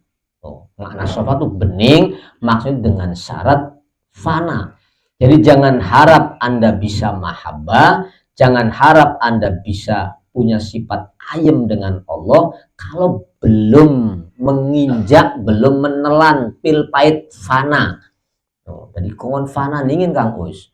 Jadi, seperti saya sampaikan tadi, sebelum Nabi dapat wahyu risalah, Nabi digembleng wahyu nubuwah. Kaitannya apa? Enggak komunikasi dengan siapapun, hanya dia dan Allah. Oh, totalitas itu betul-betul. Nah, itu kalau sudah jadi seperti itu baru akan enak nantinya itu. Nah, makrifat seperti itu syaratnya bisyarti sifat dengan syarat bersih, bening, jernih. Maksudnya fana. Itu. Yang dimaksud sifat di sini adalah fana. Lawal ungsu utawi tentrem ayem iku yusmiru bisa membuahkan as-sakinata ing anteng. Wong nek wis ayem anteng. Bisane blanteng karena durung ayem. Ya pada nih babakan apa pe? Lamun yang Mekah wis ketemu tanjak anteng. Wis adem. Tabungannya akeh, asetnya akeh, anteng. Jajal lamunan masih, wah, kene bolong, arep bolong, buri bolong, bolong kabeh. Kanggo nambah langka, wah ya mumet, wah, nyut-nyutan kan? Tuh, sama. Baik dalam dunia materi maupun non materi, sama. Kalau sudah ungsu itu buah dari mahabbah. Lah syaratnya bisa ungsu itu hasil mahabbah harus fana dulu. Wong sukses kudu belenak dikit. Nah kan konon kudu belenak dikit, jeripaya dulu, dibotangi dikit, susah luar biasa.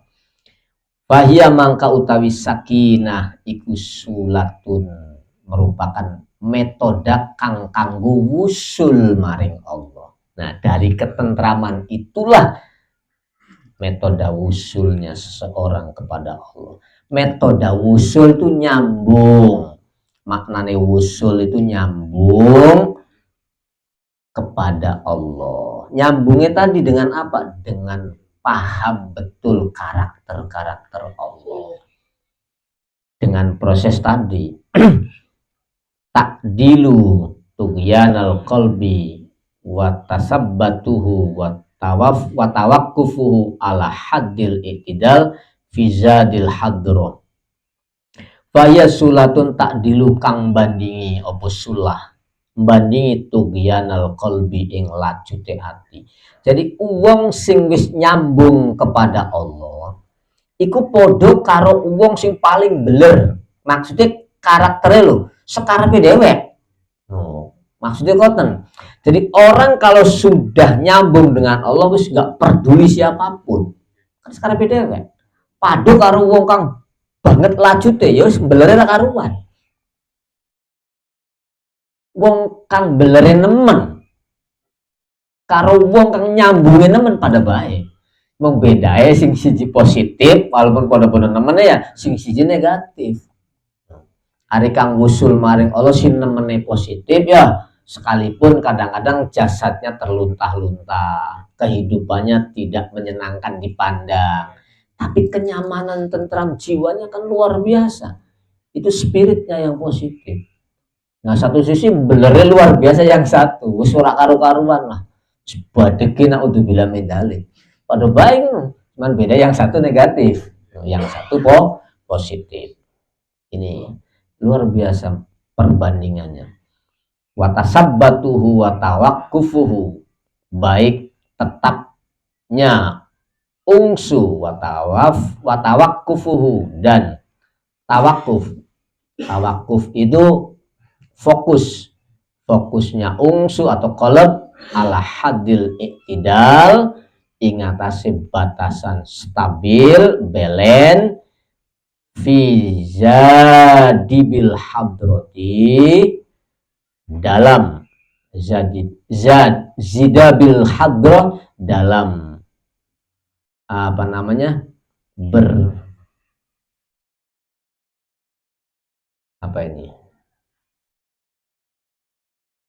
bersifat ramah. Fizidabil hadrati ketika bersifat ramah ing dalam ngersone Allah. Ramah sekali. Luar biasa ramahnya. Kenapa li'anna ladzatal qurbi, karena kenikmatan makna dekat dengan Allah fil ungsi dalam ketentraman iku tatiru bisa menerbangkan opo ayem ungsu tuh menerbangkan apa albabal arifin ing hatinya jiwanya orang-orang yang ma'rifat billah watu jibu dan bahkan mengharuskan atau memberi konsekuensi menetapkan lahum kepada arifin at-tughyana kadang-kadang beler at-tughyana ing laju. Jadi kadang-kadang ketika sudah sampai puncak, apapun yang sudah sampai puncak, baik itu puncak beler maupun puncak bagus ya, itu li'anal insana karena setunya menungso iku yatgho akan lacut ya ingdal ghina ketika sudah betul-betul sempurna, betul-betul puncak tertingginya. Ya sama. Para aulia puncak tertingginya pasti lacut. Cuman lacutnya itu positif, gitu loh. Lacutnya sama lacut. Artinya kasat mata seperti maksiat. Kasat mata makanya kan hasanatul abrar sayyiatul muqarrabin. Kan begitu. Makanya manusia itu ketika puncak kesempurnaan pasti akan lacut. Puncak dalam apapun. Hanya di situ gambarannya. Wa amat tumakninatu. Adapun utawi tumaknina wahya wujudun min ba'di iktidalin. Tadi kan ungsu, sekarang tumaknina. Yang namanya tumaknina itu suatu yang nampak setelahnya istiqomah. Jadi tumaknina itu tidak akan muncul kalau tidak istiqomah. Jadi kaya wong kaya tumaknina istiqomah ora kok tumak nina. Jadi tumak nina itu adalah buah daripada istiqomah. Wujudnya orang bisa tentrem, bisa anteng itu karena istiqomah. Ba'da tidalin, setelahnya betul-betul stabil, bifarhin, baik dengan karena senang, wastibsyarin lan luasnya pikiran hati, lima rifatil qalb, karena fahamnya jiwa, paham bil mazid, dengan nilai plus dari Allah, bil mazid, dengan nilai plus dari Allah. Wahia utawi tumaknina iku mustahabbatun, selalu membersamai ma'al umsi ing dalam sertane sifat ayem. Kenapa? Li'annaha, karena setuhune sifat tumaknina iku maksudatun, yang maksud yang dituju fidatiha, pada eksistensinya umsu. Jadi tumaknina itu buah daripada istiqomah dan tentrem tadi. Lawasakinah utawi anteng iku wasilatun, hanya sebagai wasilah, tuhisuha, kang bisa mendorong apa wasilah, ha ing sakinah, mendorong alal adab, akhirnya punya bahasa adab. Jadi adab itu didorong oleh sakinah, berarti runtutannya kan panjang nih, berarti ilmu, hal, ya, amal, terus puncaknya sampai mahabbah, membuahkan umsu, membuahkan kurbu, terus baru tumaknina, baru sakinah. Nah, sakinah itu mendorong munculnya pengertian adab ke permukaan. Jadi ini ono wong kok betul-betul proses adabnya dari yang saya katakan tadi, berarti itu betul-betul adab yang sebenarnya, hakikatul adab yang begitu itu. Makanya Nabi buistu li utammima makarimal akhlak. Yang pengertian akhlak, pengertian adab ya yang seperti itu. Berangkatnya dari nur nubuah atau nur wilayah tadi, yang sampai betul-betul mateng semua, nampak ke permukaan jadi adab. Orang yang sekarpe dewek tukang dingklub, alhamdulillah kayak adabnya luar biasa. Belum tentu waktu ini getem, pikirannya dendam lah, iya kan, remuk hati ya kan. Tuh. Ini makanya di situ gambaran adab seperti wal i'tidalan stabil. Wamin samrotil mahabbah, di antara dari buah mahabbah al imbisat, sama maknanya jembar atine, lapang dadanya, lapang jiwanya, lapang pikirannya. Terus apalagi buah dari mahabbah wal idlal, terus dia bisa jadi petunjuk. Orang kalau sudah betul-betul berbuah mahabbahnya dalam hati, orang itu akan jadi patokan, akan jadi petunjuk, akan jadi dilalah, akan jadi dilalatul mafhum. Ini sederhananya gini, sampean bisa membaca karya Syabdul Qadir umpama ya, berarti sampean bisa memahami beliau. Onon bahasanya bisa memahami beliau. Jadi apa yang disampaikan beliau itu berarti Anda merasakan itulah karakteristiknya beliau. Iya, sepak terjangnya, perilakunya beliau. Nah, kita memahami itu akan jadi petunjuk. Memahami karyanya beliau akan jadi petunjuk. Petunjuk kemana? Ke eksistensi beliaunya yang betul-betul luar biasa, menghantarkan kita mengenal Allah. Wadalika, begitulah yang anal ungsa, sesungguhnya ungsa idadama, ketika kontinu langgeng anasahu, akan nentermakan opo ungsahu ing wong, wastah kamalan, jadi kokoh opo mau al ungsu ing wong, walam yusyawwishu, dan tidak akan ngerusui atau ngeridui hu ing wong apa kolakul qalb, ngeromele ati.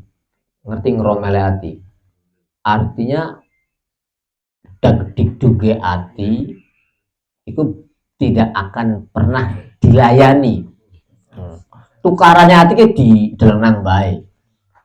Hati tukaran dewek ya misah. Tuh, kalau jiwa yang sudah stabil tuh misah. Mono tukaran dewe siro. Kita sih belepan melu-meluan sira. Oh, nanti betul-betul.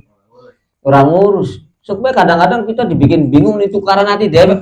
Ngomong dewek anu kang bikin bener bikin salah tukaran be. Nah, kalau orang yang jiwa stabil, ala pan tukaran apa beli mono geluto dewek, kesiapan mana? Lah, bedanya para arifin seperti itu.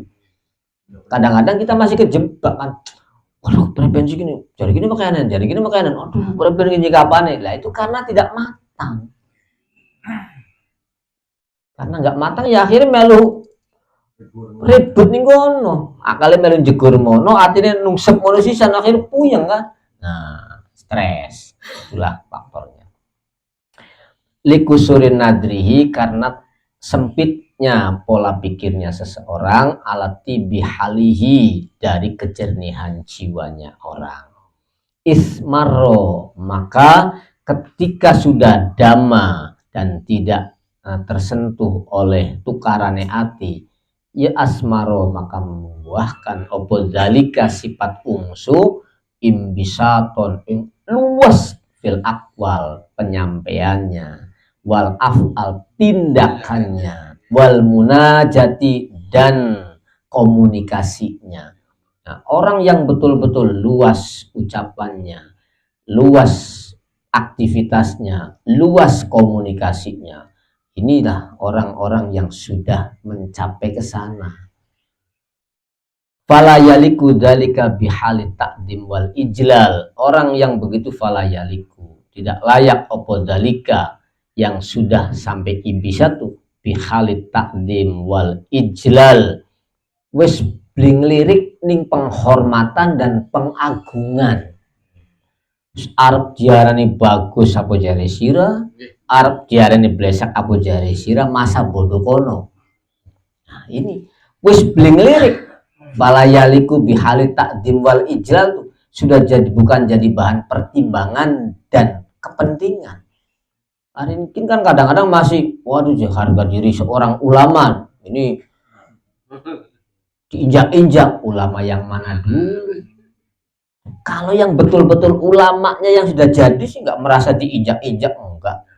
Silahkan aja, santai-santai aja, beli ruwet, beli rungsing, beli pusing. Karena apa? Wis ketemu dalan, wis ayem mau kan mang wis. Kang bisanya masih ribut, aku karena durung ketemu kan. Wis apa bae bu jenggot dawa, bu udeng-udeng gede, bu apa bae pokoknya. Durung ketemu masih ruwet. Nah, Kang aman iku Kang meketen. Jadi enak, tidak menyinggung sana sini, betul-betul kita berprinsip. Nah, tidak akan peduli tentang halit takdim wal ijlal al mujibani kang netepaken apa hal takdim dan ijlal lil mahabbati maring makom mahabbah. Mahabbah itu makom takut, haibah namanya. Fa innahu, sesungguhnya bahwa namanya takdim dan ijlal iku yaliku bil mustaqnis al mumbasir. Jadi yang namanya kondisi pasti ada pengagungan dan pemuliaan itu layaknya dengan orang yang masih mencari ayem. Wong sing masih luru ayem ya masih keraso pengagungan, kemuliaan itu masih kerasa.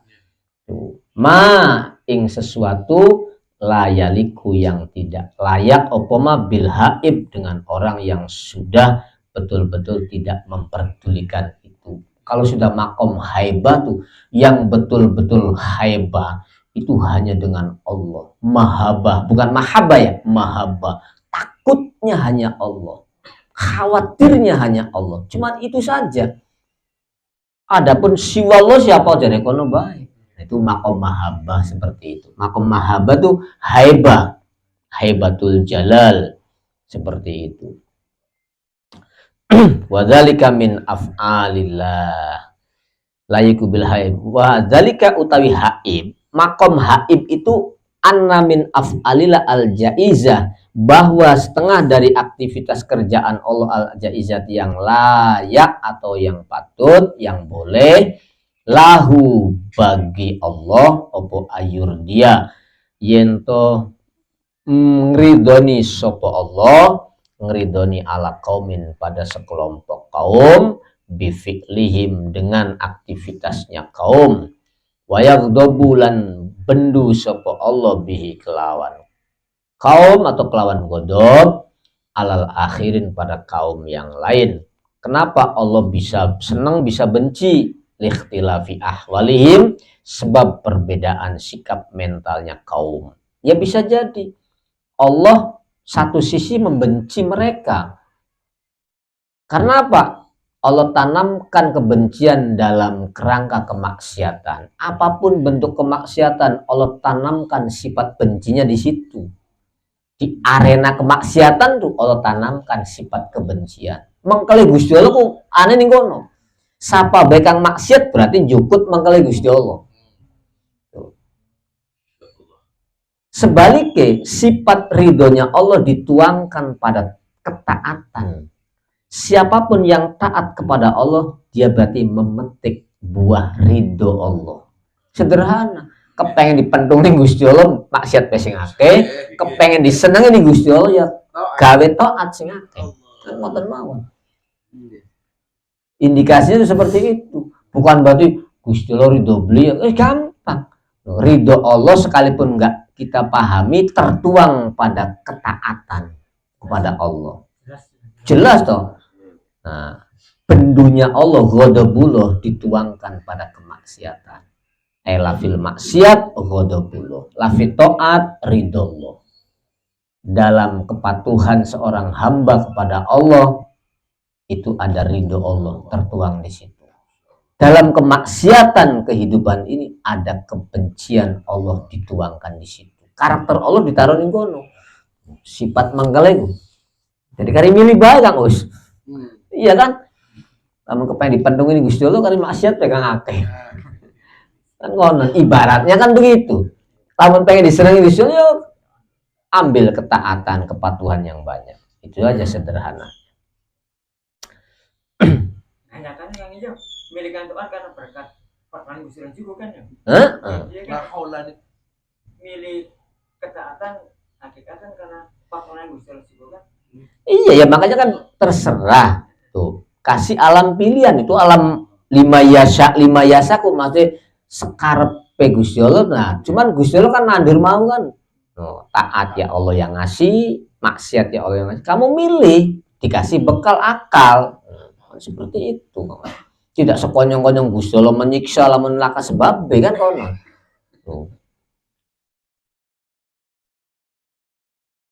Alah akhirin kepada kaum yang lain likhtilafi akhwalihim, karena perbedaan karakternya kaum, walil hikmati sabiqah, dan karena ada rahasia takdir yang Allah tuangkan dalam kaum. Yes, rahasia takdirnya apa? Ya takdirnya kepengen saada, kepengen beruntung, ya ambil ruang taat.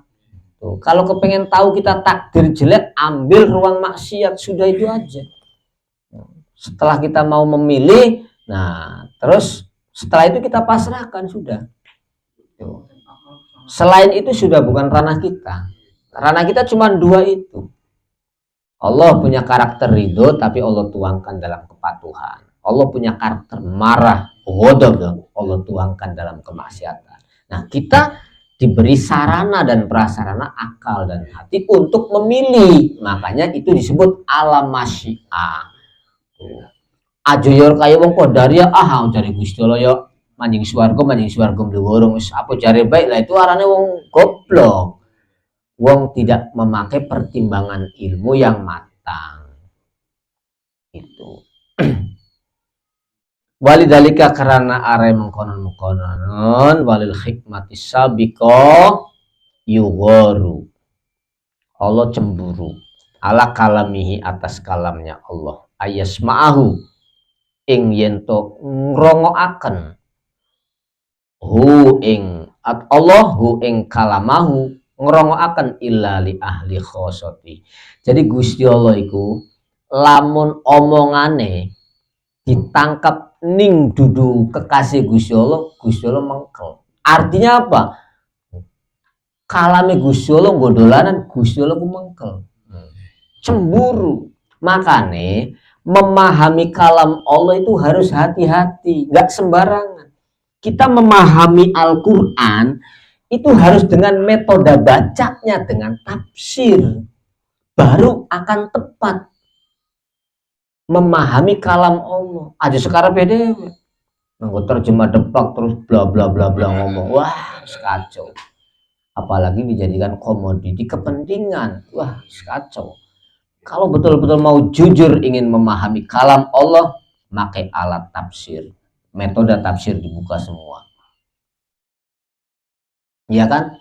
Harus itu. Karena dari tafsir itulah kita akan bisa menyentuh. Karena kalame Gusti Allah iku ya kang ana ning Al-Qur'an iku kang kabeh waktu pertama kali muncul seng Loh Mahfud ning alam dunia sama itunya itu global disebut Lailatul Qadar. Blek pakai KB. Tapi begitu disampaikan itu dicicil selama kurun waktu 23 tahun. Quran konon tekai blek makanya Lailatul Qadar tuh ya sekali waktu itu. Makanya melebihi dari 1000 bulan. Luar biasanya keistimewaan itu. Berarti kalau Lailatul Qadar yang sekarang kita peringati dan kita cari di bulan Ramadan itu hanya pinjam istilah, tapi eksistensinya adalah saatun mustajabah. Karena Syekh Abdul Qadir dalam kitab Al-Ghunyah mengatakan likulli yaumin wal lailah Lailatul Qadar. Samben dino ku ana Lailatul Qadar. Maksudnya ada saatun mustajabah. Saatun mustajabah. Apa diantaranya? Ketika setelah sholat asar, ketika bainal khutbah ini duduknya khotib, ketika dua khutbah, itu juga saatun mustajabah. Ketika tengah malam, itu juga saatun mustajabah. Ada banyak saatun mustajabah. Itu setiap hari, setiap waktu ada terus. Nggak harus di bulan Ramadan. Nah, itu namanya saatun mustajabah. Kalau Lailatul Qadar yang kita pahami turunnya Al-Quran global, segelondong ibaratnya global, blek ning alam dunia, hanya satu kali itu. Nah, sak prenene itu disebut saatun mustajabah, bukan Lailatul Qadar. Proses dicicil perangkat selama 23 tahun waktu Nabi Muhammad masih hidup. Ya. Itu perlu dipahami. Allah akan cemburu. Makanya kecemburuan Allah itu ketika kalamnya Allah diserap oleh wong sembarangan. Mengkele dibilang Gusti Allah. Makanya banyak hadis-hadis Nabi kam min qari'in wa huwa yal'anuhu, banyak orang yang bisa baca Quran, bahkan hafid Quran, tapi Quran yang ngelaknati ning wong kang macai mau. Karena apa? Gusti Allah cemburu.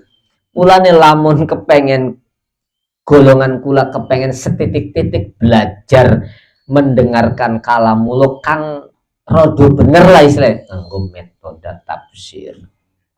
Entah itu tafsir tahlili Jalalain, entah itu tafsir bil maksur Ad-Durrul Mansur, tafsir Tanwirul Mikbas, tafsir bil Asror Imam Baidawi dan lain sebagainya. Metode tafsir kita pahami. Sederhana aja nggak apa-apa. Surat Fatihah buka semua tafsir. Jadi indah di situ. Nah, engkau udah dimengkel ini Gusti Allah. Berarti maca Qur'ane siraku nganggep betul-betul grammarnya bener. Mengeja Inggris kan udah grammar Kang Isya. Iya, pada baik mengeja Quran juga dengan ada metodologis tafsirnya. Kenapa? Karena begini ya.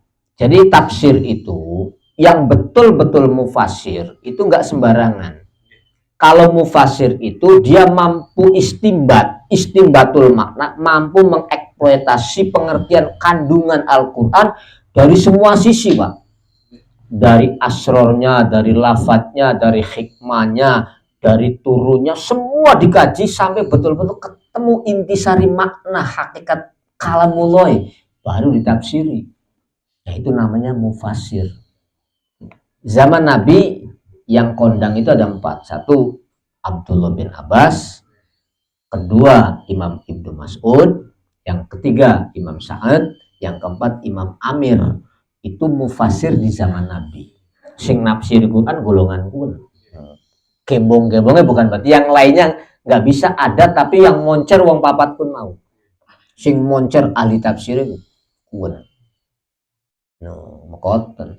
Jadi kita baca tafsir dengan metode, baca Quran dengan metode tafsir. Nanti beda sentuhannya. Jangan metode terjemah sih bukan tafsir. Yang takwil, kalau takwil itu menghadirkan sebuah pengertian mendekati makna tafsir, itu namanya takwil. Makanya banyak ulama-ulama besar pun sekali berimam Suyuti, kadang-kadang sekalipun dia pengarang tafsir, dia nggak berani ngomong mentafsiri, saya hanya mentakwil. Takut disejajarkan dengan Ibnu Abbas sebagai orang yang betul-betul mufassir Quran. Sampai segitu karakteristik adabnya tuh. Ini Allah cemburu. Kalau kalamnya didengar bukan oleh kekasih-kekasihnya. Dengan demikian qala subhanahu wa ta'ala wa ja'alna ala qulubihim akinnatan ayyafqahu wa fi adanihim waqra. Wa ja'alna, aku jadikan ala qulubihim dalam pikiran mereka akinatan ing belenggu atau tutup-tutup ayyafqahu ing yen to bisa memahami sapa mereka hu ing Al-Qur'an. Wa fi adanihim, dan aku tutup telinga mereka wakron hale tuli, maksud tuli itu tidak bisa mendengar nurnya Quran, pikirannya nggak bisa menyerap nure Quran. Wong sing tidak bisa menyerap nure Quran ya wis angel ketemu kalamullah kang bener iku angel. Surat Al-Isra. Wa ubiro, dan dibikin redaksi anisir dari rahasia Allah fidalika dalam ayat itu. Fakola, sehingga Allah dawu walau alimallah, andekan walau alima senajan ngerti sopo Allah khairon ing sesuatu kang bagus, padahal Allah tahu yang baik adalah la asma'a, Allah memberi pendengaran kepada mereka, yaitu qabilah Sa'ada bin Abdidar. Sa'ada bin Abdidar, ini qabilah Sa'ada bin Abdidar. Yang baik padahal Allah tahu yang terbaik, mereka diberi pemahaman Al-Quran, tapi karena hatinya kotor Allah tidak beri pemahaman. Wahada utawi ayat ini hijabul ghirah, namanya tutup kecemburuan. Jadi Gusti Allah iku mau ngupai pemahaman ning wong kang wonge belum memenuhi syarat-syarate. Ono maksudnya kuncinya itu blegelem Gusti Allah larang omongan itu. Lamun sire gelem syarat-syaratnya dilakoni Allah buka, tapi lamun syaratnya belum dilakoni Allah tutup pemahamannya tentang hakikat. Karena Quran itu sendiri min haisul akhruf, dari sudut pandang huruf ya, itu sudah mukjiz, sudah ijaz. Terus akhrufil Quran itu mutobakoh baina akhrufil lauh mahfud, guys. Nah, menurut Imam Suyuti itu mutobakoh lafdan wa maknan itu mutobakoh sesuai dengan yang dipahami oleh malaikat Jibril dalam lauh mahfud. Itu mutobakoh. Nah, kita bisa tahunya mutobakoh kalau belajar metode banyak tafsir. Karena seorang mufasir itu nggak akan mungkin sembarangan mentafsiri Al-Quran. Harus menguasai 15 disiplin ilmu. Di samping itu harus makrifat billah. Betul-betul seorang yang luar biasa, nggak sembarangan. Makanya enak ketika kita memahami ayat tapi lewatnya tafsir, buka tafsirnya sejuk dan indah. Aja nganggo terjemah wadah keaten-atenane. Wadah hijabul ghiro. Fa haqiqatuha utawi hakikatnya hijabul ghiro itu hifdzul waqti ma'al haq. Orang itu betul-betul menjaga tentang waktu dengan Allah. Ayusyawisyahu ing yento ngerusui atau ngruwedi hu ing wong sapa musyawisun wong kang gawe ruwet. Suhaun alaihi, ya kang betul-betul Allah itu jelas nggak memberi kepada siapapun yang gawe ruwet. Musyawis itu syuhaun, tidak memberi, maknanya medit kan, mungkin Allah medit nggak ngasih ketika orang yang tidak memenuhi syarat. Wa min samrotil mahabbah, dari buah mahabbah asyauq utawi rindu. Rindu itu buah dari mahabbah. Wahwa utawi rindu iku afdalu, lebih unggul minal ungsi, ketimbang nyamane ati, tentreme ati. Nek wong kok sampai rindu karo Gusti Allah, lah iku top. Wis aja ada dulu. Sampean kok rindu ngaji, wah hebat. Kok duwe aten-aten rindu ngaji, bagus. Kadang-kadang aduh keterio aja. Ah wis alamat. Keterio anu inilah itulah dan sebagainya, jelas alamat. Tuh. Nah ini afdolu minal ungsi. Li'anal ungsa, karena sesungguhnya sifat ayam iku qasrun nadrihi, hanya terbatas sudut pandangnya alama terhadap hal-hal ingkasyafa kang kebuka lahu kadwema opo jamalul mahbub. Kalau ayam itu hanya terbatas apa yang kita kebuka, keindahan yang kita cintai, hanya itu. Kalau ungsu itu walam yam tadalan, tidak akan jadi panjang atau jadi luas opo nadru sudut pandang wong ilama kepada hal-hal goba yang tidak terlihat atau tidak nampak anu sangking ma.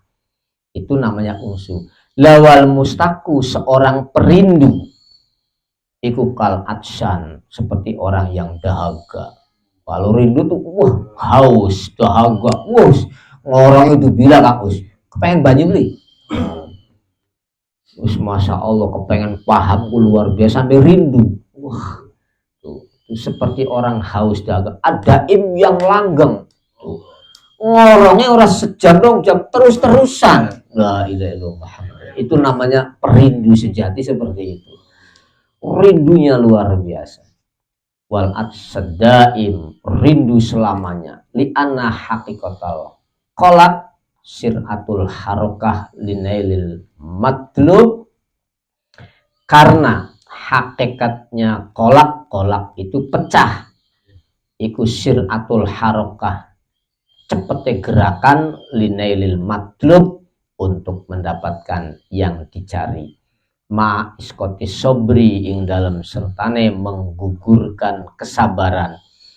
Artinya hakikatnya sesuatu kok sampai bisa pecah itu karena cepatnya gerakan ingin mencapai sesuatu yang dicapai tanpa membangun kesabaran. Kalau rindu, wah sabarin teman Pak. Kalau rindu sabarin teman.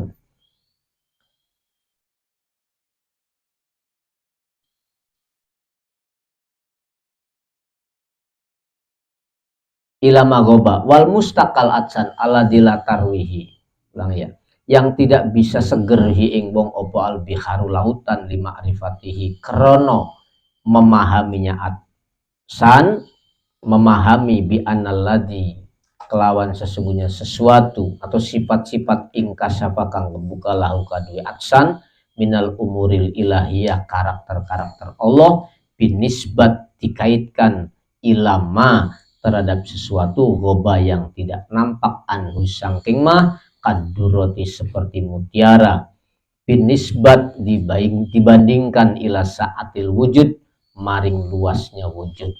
Walillahi lan iku kadue Allah masalul a'la, utawi sifat-sifat yang luhur. Artinya orang yang haus itu tidak akan bisa seger ya sekalipun lautan diteguk. Karena apa? Karena saking pahame ning lautan iku akeh mutiara. Tuh. Sampai beli puas. Terus wahadihil ma'rifat utawi pemahaman itu sampai menjadikan rindu ikutu jibu al ijaja bergolak akhirnya wah bergolak pemahaman rindu yang sampai segitu tuh bergolak wal kolak dan bisa pecah ya kadang kan banyak cerita-cerita atau para aulia saking rindunya blek pingsan mati maksud aladum apa bahasanya semaput kadang sampai mati saking puncaknya wal kolak tuh wa haqiqatul atsi wal atsadaim ya wa haqiqatul li ana haqiqatul kolak saya tadi kelewatan ya karena hakikatnya pecah iku siratul harokat betul-betul cepat gerakannya li lainil matlub karena mendapatkan yang dicari ma'iskotis sobri sampai gugur sabarnya tuh pecah wa haqiqatu ta'atus utawi hakikatnya haus iku syiddatut tolab karena berat dalam mencari pencapaian lima terhadap hal-hal ta'akadat yang jadi kukuh atau kuat opo al hajatu butuh ilaihi marik ma lawaman utawi wong iku istadda kang berat opo kolakuhu pecah wong pecah sampai wah betul-betul meledak lah wa ta'atu syuhudan hausnya wong wujida maka menemukan sapa wong nah akan ada gandrung di situ karena rindu akan muncul sifat gandrung itu ya tadi karena rindunya nemen akhirnya wah seorang pujangga tuh nah karena saking rindunya akhirnya bisa membuahkan kegandrungan lah gandrungan ini banyak muncul sesuatu yang indah akhirnya karena gandrung tadi wa haqiqatul wujdi utawi hakikate gandrung iku asyauq kerinduan al-ghalib kang mendominasi ala qalbi talib dalam jiwanya sang pencari Allah wa hadal wujdu utawi gandrung ba'da husulihi setelahnya dicapai lahu iku kadue wujud ahwalun ada beberapa karakteristik rindu gandrung itu akan muncul beraneka macam sikap mental spiritual al awal ad-dahsyu wallahu a'lam bishawab.